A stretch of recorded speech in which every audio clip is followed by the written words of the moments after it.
Kalkere view point. ಈ ವೀಕ್ಷಣಾ ಗೋಪುರವು ಅರಣ್ಯ ಇಲಾಖೆಯ ಕಾಯ್ದಿಟ್ಟ ಅರಣ್ಯ ಪ್ರದೇಶದಲ್ಲಿರುವುದರಿಂದ ಸಾರ್ವಜನಿಕರಿಗಾಗಿ ಪ್ರವೇಶವು ಕಡ್ಡಾಯವಾಗಿ ನಿಷೇಧಿಸಲಾಗಿದೆ. ಅನಧಿಕೃತವಾಗಿ ಪ್ರವೇಶಿಸಿದವರ ಮೇಲೆ ಕಾನೂನು ರೀತಿ ಕಠಿಣ ಕ್ರಮ ಜರುಗಿಸಲಾಗುವುದು. ಸೊ ರಿಸ್ಟ್ರಿಕ್ಟೆಡ್ ಏರಿಯಾ ಐತಿ, ಯಾರು ಬರಕ್ಕೆ ಹೋಗ್ಬೇಡ್ರಿ. ನಾ ಲಾಸ್ಟ್ ಇಯರ್ ಹೋಗಿದ್ದು ವಿಡಿಯೋ ಐತೆ, ಹಾಕೇನೆ, ಬರೀ ವಿಡಿಯೋದಾಗಷ್ಟೇ ನೋಡ್ರಿ. ಹುಬ್ಳಿ ವಿಡಿಯೋ ನೋಡಿ ನಮ್ಮ ಮಂದಿ ಧಾರವಾಡಕ್ಕೂ ಬಂದಿದ್ರೆ ಎದಕ್ಕ ಸ್ವರ್ಗ ನೋಡಕ್ಕೆ ಎಲ್ಲೆಲ್ಲೂ ಹೋಗಿರಲ್ಲೋ, ನಮ್ಮ ಧಾರವಾಡದಾಗ ಹೋಯ್ತು ಬರ್ರೋ ದೋಸ್ತ. ಹಂಗಿದ್ರಲ್ಲಾರ ನಾನಂತೂ ಬ್ಯಾಂಕ್ ಅದನೆ ಕಲ್ಕೆರೆ ವ್ಯೂ ಪಾಯಿಂಟ್ ಕೊಂಟಾನೆ ಇವತ್ತ, ಬರ್ರಿ ಹೋಗೋಣ. So first Kalkere view point ಧಾರವಾಡಿಂದ ಎಕ್ಸಾಕ್ಟ್ 20 ಕಿಲೋಮೀಟ್ರ್ ಐತೆ. ಇನ್ನೊಂದು ಮಿನಿ ಟ್ರೆಕ್ ಐತಿ, ಮಸ್ತ್ ಐತಿ. ಚಲ್ ಹೆಂಗೆ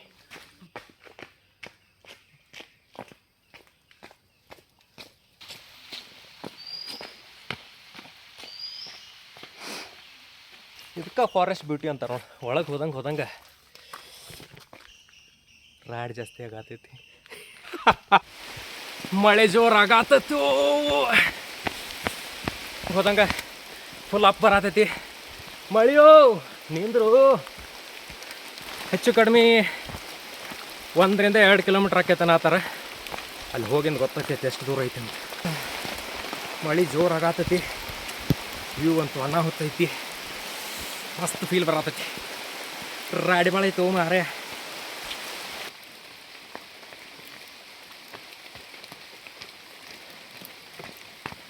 ಫುಲ್ ಅಪ್ ಏರಿ ಫೈನಲಿ ಟವರ್ ಮುಂದೆ ಬಂದೇನೆ.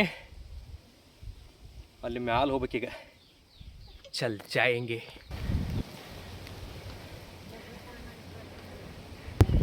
ಹೋದಂಗೆ ಅನ್ಸುತ್ತೆ.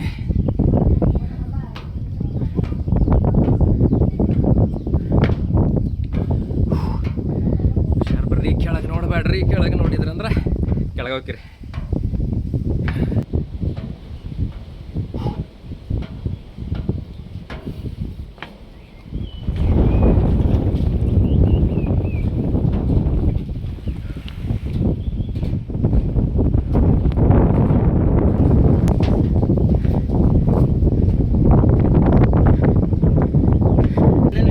ಬೆಳಿಗ್ಗೆ ಅಣ್ಣನ ವಿಡಿಯೋ ನೋಡಿ ಬ್ಲಾಗ್ ಮಾಡ್ಬೇಕಂತಾನೆ ನಾನು ಬಂದೆ.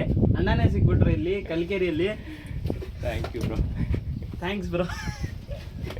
2 ವಿಡಿಯೋ ನೋಡಿ ಬಂದೆ ನೋಡಿ ಬ್ರೋ. ನಿಮ್ದು ಬುದನಗುಡ್ಡದ ಒಂದು, ಇನ್ನೊಂದು ನಿಮ್ಮ ಫ್ರೆಂಡ್ಸ್ ಜೊತೆ ಕಾರ್ ತಗೊಂಡು ಅಲ್ಲಿದೊಂದು ಹಿಡನ್ ಜಾಮ್ ಆಫ್ ಅಲ್ಲಿದ್ದು ವಿಡಿಯೋ ನೋಡಿ ಫುಲ್ ನೋಡಿ ನಿಮಗೆ ಮಾತಾಡ್ಬೇಕಂತ ಬಂದೆ. ನೀವು ಸೀದಾ ಇಲ್ಲೇ ಸಿಕ್ಬಿಟ್ರೆ.